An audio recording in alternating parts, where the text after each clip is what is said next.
Hey, Renee. Hi, Annette. Today is stranger danger balance, which is doggone it. I wish it wasn't a balance. I wish it was so cut and dry, so easy to explain to kids and teens. But there wasn't this balancing act that you need to do. But some children mature faster than others, and they have Yeah. that gut feeling or circumstances where they live makes an issue as well.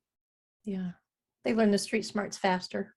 And let's be honest, the majority of human beings are caring, loving, and aren't bad people and doing bad things to children and teenagers and Yeah. doggone it. So I hate to even go there and do the stranger danger, but because we love our kids, our grandchildren, And we other need to people's do these kids. things. So we need to have boundaries. Yeah. We need to have these chats that we bring online to kind of raise some awareness. So Yeah. you're talking about balance. So what do you mean by stranger danger balance? Well, Renee, Title. it's tough to tell a child don't accept gifts from a stranger, sweets, anything like that, when the dentist is a stranger and they open a treasure box and your child is Mhm. able to pick a treasure after getting their teeth checked. It's hard to go ahead and say don't accept gifts and sweets from strangers when they go to the hardware store, and at our hardware store they have a bowl full of suckers for the kids to walk up and ask for one, please. Yeah. And at ours, they give you a bag of popcorn. So they give you food. Wow, Renee's holding herself back. Well, so that's the tough part is, but the balance in it can be you can't accept a gift unless you check with the adult that's with you at that time. Yeah. If there's no adult with you, you can't accept a gift or a sweet from a stranger. That's a good rule of thumb. This way, the child isn't drawn into something they shouldn't be a part of, if that makes sense. Yeah. That unspoken that we're speaking of. Speaking up is good as well, and they need to practice speaking up, saying, I'm sorry, gotta hold on, wait, I have to ask my mom, because mom might be talking to the receptionist, and Yeah. yet the dentist has opened up the treasure box. If they get in the practice of asking their mom first, Mom, may I have a treasure? The dentist is offering me to go into the treasure box. That's really good. That's huge. That's a huge teaching ground. It takes practice, though, as well as it's important for the adult to speak up and say, hold on, I need my child to practice this, and let the child ask the question. The adults need to speak up as well, even though it seems like it's put on the kid to memorize these rules or regulations. It's also on the adults to help the children practice the wisdom that they're learning, including, let's say somebody's just had 3 minutes with your child and you've been there with them. It could be a doctor. Let's say it's the trusted doctor. And the doctor's done it and go, well, high five. You did a great job today. And so the kid high fives and the doctor goes in to hug your child. You need to speak up as an adult. They're a stranger. Mm. And it's important that they know their boundaries as well. So you got to decide where the boundaries are as a parent, because if you say yes to the doctor who's a stranger who they only met for the first time that day, you're allowing them to hug a stranger.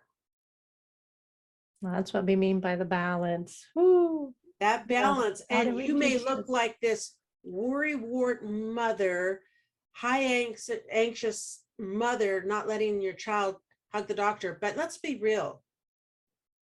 Renee, will you just hug any man off the street? Would you hug No, I your don't. doctor that you just met for the day? Probably not. Maybe if he saved your life, I can Depending understand on what he you helped being me fix. Renee, but you've only been around this person so long. Do you see the problem that the children struggle with because they don't know where that fine line is? Yeah. And where is Yeah. that balance? Yeah. Well, you add to that struggle the personality of the parents.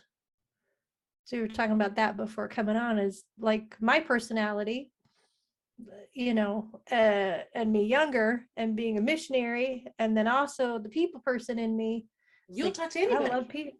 Yeah, I love people, and strangers are even funner. Funner. There's even more fun. There you go.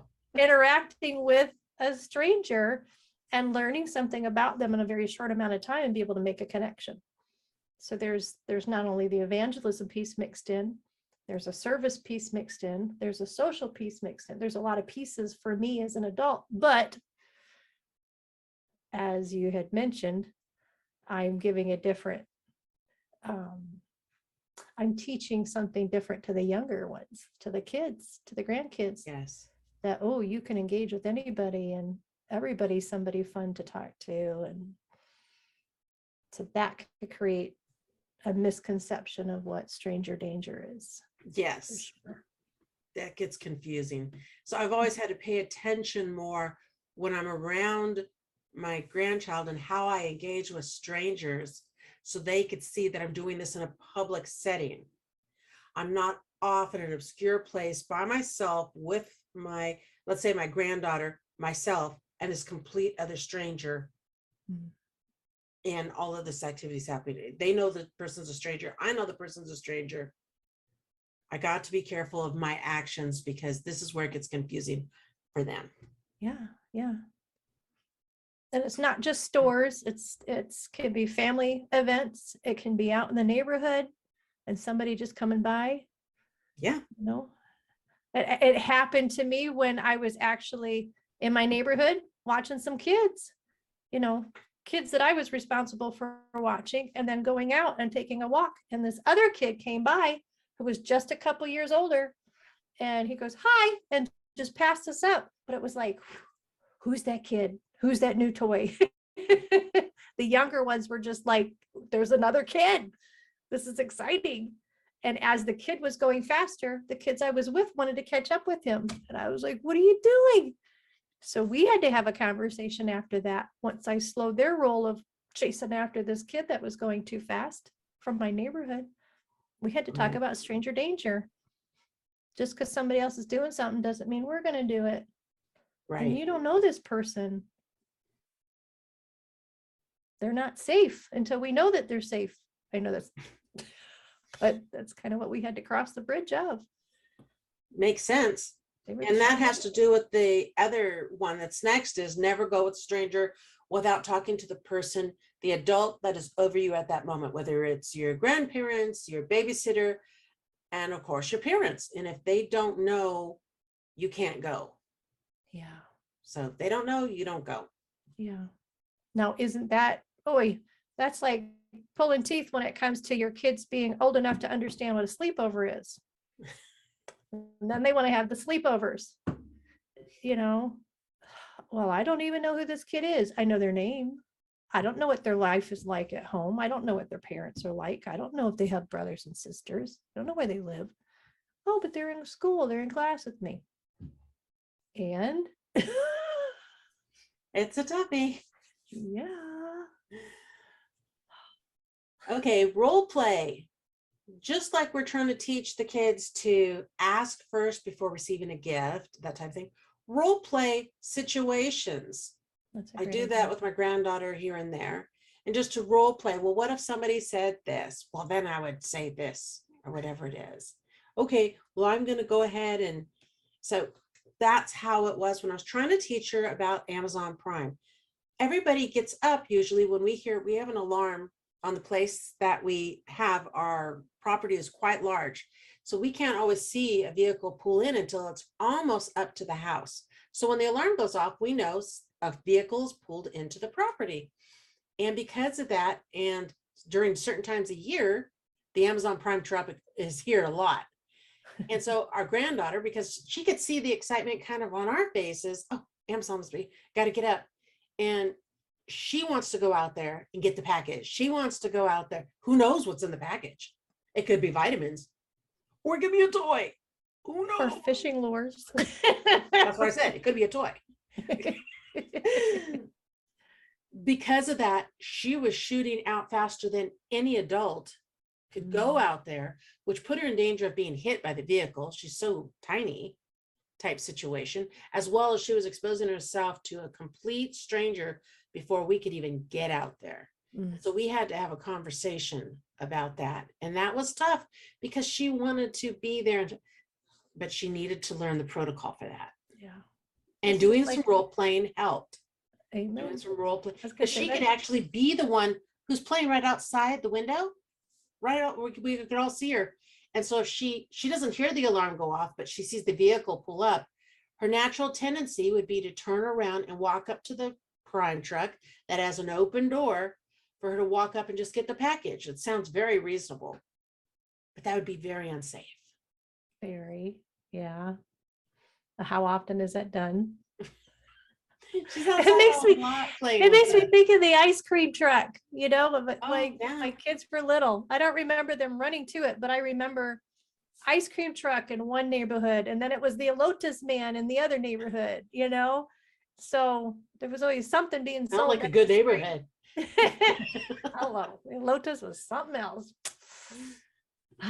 The good old days. But yeah, it was just easy.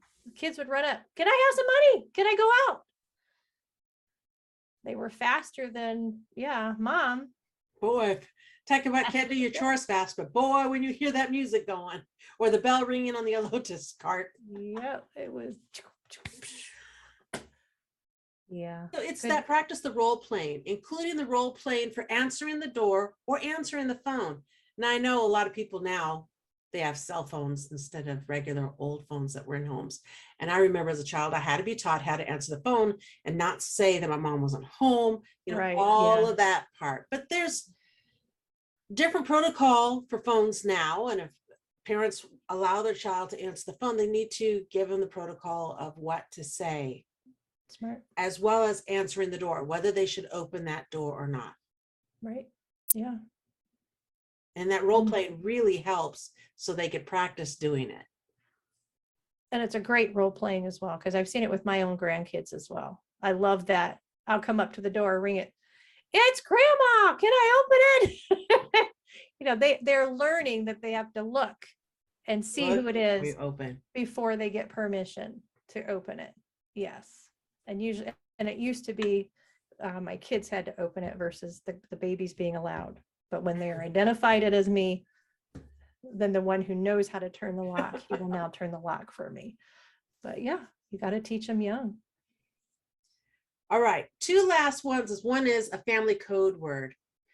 A family code word for safety. So let's say I'm out with my granddaughter and she feels totally safe and fine or whatever, and I don't. My gut feeling is we need to leave. This is not a safe person or the situation's not good. It'd be good if there was a code word to use so that it would wake her up to go, Grandma says we're needing to leave now. She doesn't need to ask questions. She doesn't nothing. She just goes along. If I say, oh, it's time to go, she'll go, okay. Because I use this code word. And they need to use that code word too if they're uncomfortable, because you could be having a great time at a party and your child walks up to you and you think they're having a good time with all the kids and they walk up and they tell you the code word. It's time for you to get up and take them to the restroom and go talk to them in the restroom and figure out what's going on. Why did you give me the code word? It just provides extra safety for everybody involved. Yeah. And the last part is all rules are off when it comes to being in danger. If they feel like they are in danger, all rules are off. They're able to hit, they're able to fight for themselves, they're able to bite, they're able to pinch, they're able to do all those things that they are not to do with other children and adults, all those things that they're not allowed to do, they're able to do at that moment. But only at that moment because they feel like they're in danger and they're not being listened to when they're being told, you know, they're telling somebody no. Yeah. At that moment, all bets are off. Amen. And they will not get in trouble. Good. Very good teaching. I did not bring that up until my kids were actually junior high. And that's something I should have taught them sooner. You know, it was a rule. It was a new rule put in after situations happened, Mm. after being picked on, after Well, you stuff went want your down. kids to get along with others Yeah. in society, Yeah. and you And it don't was, want we them don't fighting. fight, you walk away. It was always, you walk away, you don't fight, you go tell an adult. It was that kind, all that kind of stuff. Those were the kind of rules that I told them, you don't engage, walk away. Ugh. But there are times when you need to engage. And it is hard to know when, Yep. but it's not going to take long to find out when that when is when. Yeah. And giving them a permission ahead of time instead of after the fact, that empowers them even more. Yeah. Just something I didn't know, learn. Hey, we are you learn along the constantly way. learning, and society is constantly changing in different ways. I mean, who would have thought the phone that you and I used to talk on the phone, which was mine was attached to the wall, is now something that's held in your pocket. Yeah, right. Yeah. We don't have to get wrapped around in it anymore. I know. Or jump rope with it. With the cord. The longer the cord, the better the conversation. Because you could go places. Yes. Huh. All right. Well, thanks for discussing that with me. Stranger danger balance is a tough balance to develop. But once you have it going with your children and grandchildren, and don't forget the teens, it just leaves everything where there's just so much more communication happening. And then you're able to say they're mature enough to be on their own more because they are following through. True. And then maybe, I'm not saying that you as the parent or the grandparent can let loose a little bit, because you don't. Like we were just talking about that. Like as a parent, we go to the park and it used to be Oh, so easier. frustrating right now, taking your kids to a park. Yeah. I'm like, there's a whole lot more contraptions now that they can get lost in or hide in or whatever. And I'm a lot more active now as grandma, it feels like, at a park than I was as a mom at a park. But I think the parks have evolved as well a little I think bit. the parks have evolved as well. They may be more fun. However, for a person sitting on a bench, you can't watch the complete, you can't have your eyes on the grandkids at all times, staying in one spot. I agree. I have found that to be impossible these days. Yeah. Yeah. And so you're still active, even if you set all of these boundaries down and taught the kids that we're still We still having have the to do our part. responsibility to watch them. Yeah, we still have to do our part. Yes. Good thing to remember. Thanks, Renee. Yeah, no problem.